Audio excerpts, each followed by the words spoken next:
It's no secret that lighting a beekeeping smoker can be a challenge at times, and even keeping it lit. Every beekeeper at some point has had a smoker go out on them when they needed the thing the most. So I thought today we would go over advanced smoker lighting techniques and keeping it lit, and things that you can do to make it easier on you so that you not only know what you're doing, you feel confident, but you can get it going and keep it going. So stick around.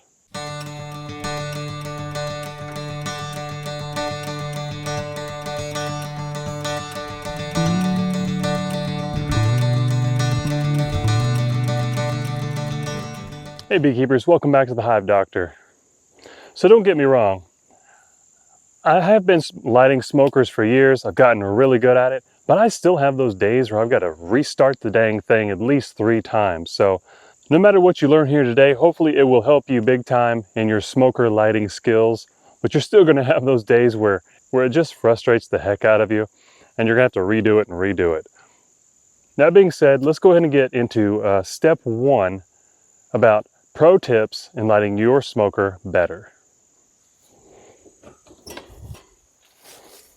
All right, so the first thing you want to do, in my opinion, is to empty that old stuff that was burned in it last time.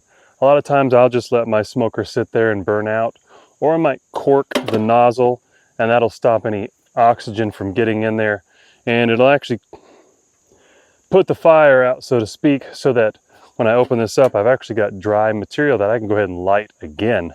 But I don't have that this time. Most of the time I have this burnt chaff in the bottom.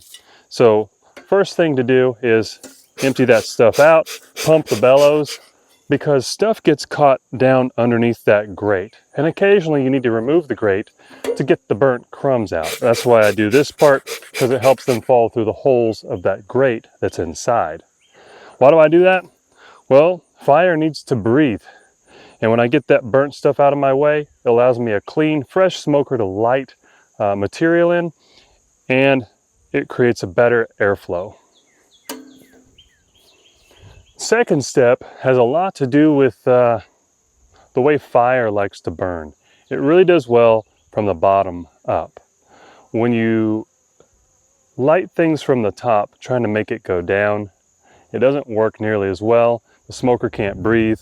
And so what I see a lot of people doing is stuffing their smoker full of smoker fuel first, and then getting a lighter or a torch and then lighting the top. Well, not only is that going against the principles of how fire works, but it also goes against the design of the smoker, and it doesn't have your bees' best interest in mind. And here's why. The breather is down here at the bottom.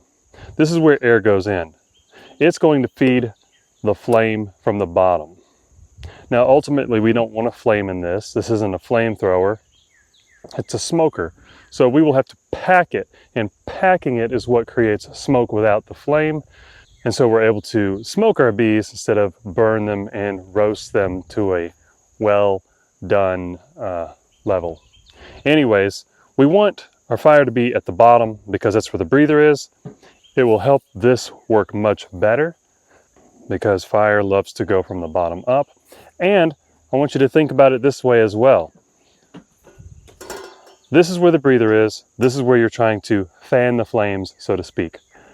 Right here, on the other side of your smoker, is where your bees are. You don't want your fire at the top of your smoker, closest to the flames. That means you're going to have either a hot smoke, and you're going to hurt and harm your bees, or you're going to have flames coming out of the nozzle here, in which case you're going to burn your bees. And as this thing burns, it's going to produce embers and flakes, and you don't want those coming out of the nozzle and landing onto your bees as well. So we need to keep all of that stuff, the burnt, charred stuff, down at the bottom. And that reminds me, speaking of which, Chester Howe from Tops Outdoor Adventures, he has a great basic lighter smoking video that considers things that I had never thought of. So I definitely recommend his video on how to get your smoker lit and things to consider. And I put that description down in the link below. In fact, his video is what prompted me to feel like, ooh, I think I could add something to that as well. So thanks, Chester. Thanks a lot. All right, so lighting our smokers, we want to start from the bottom up.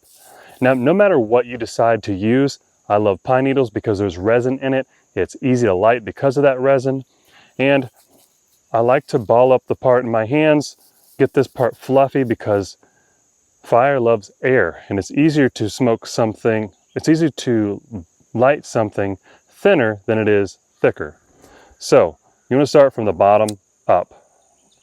Whatever you like to use as a smoker fuel and a lighter, that's what you should use and go for. So I just lightly put this down inside. I don't pack it yet because I want it to breathe. So now I'm staying on the bellows, and I've got to move this and move myself so that I don't get smoked out.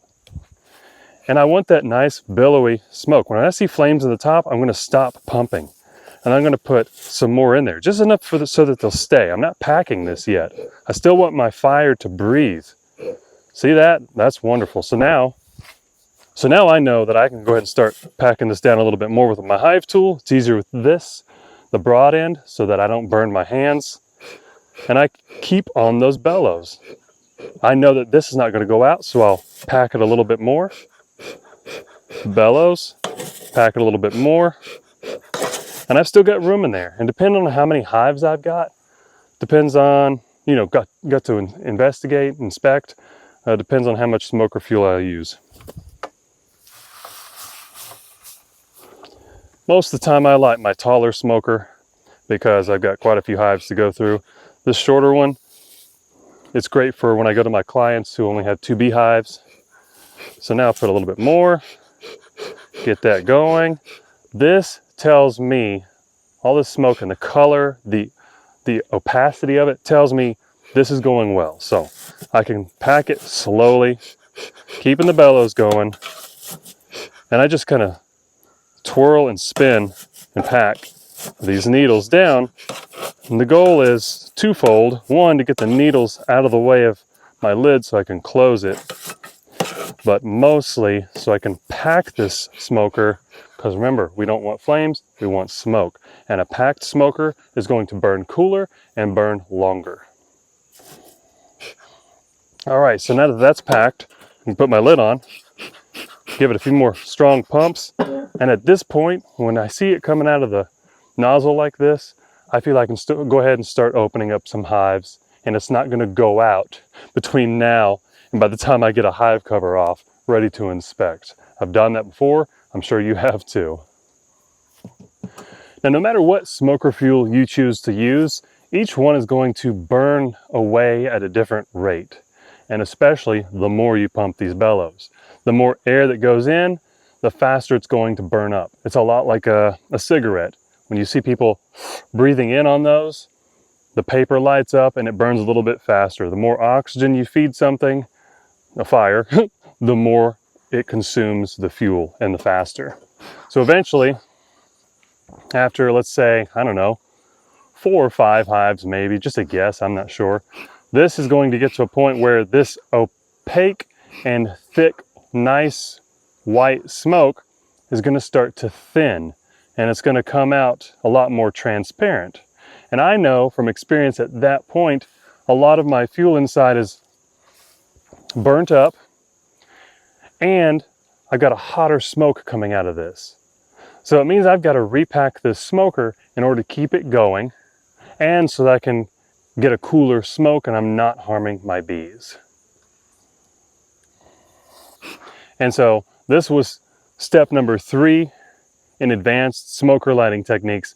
This particular step rolls right on into step 4, which is how to get your hot smoker going again without having to relight it.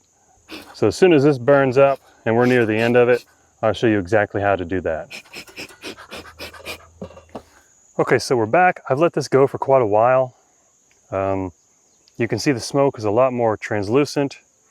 You can see right through it. It's a darker gray, so it's telling us it's hot and it's time to refuel our smoker. Remember, ideally, you'll repack it as you do your inspections, but if you let it go too long, that's where this step 4 is needed to get it going again. And it's not like it's not going, but we need to cool this thing down. and we don't have to relight it to do it.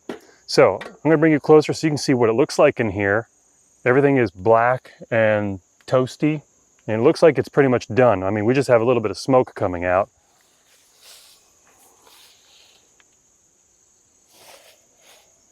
So that's pretty much it. That's what it looked like when I emptied it. And if you get to this point, you don't have to relight it. You just have to pack it and get to work on those bellows, as I will show you here.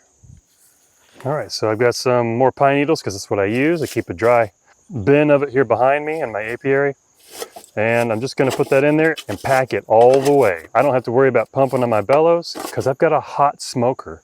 It's already not gonna need, like you do in the beginning when you gotta pump those bellows to make sure you get it lit and it stays lit. I'm already confident that this is hot enough to where after I pack it and start on it like this is how you get it going again.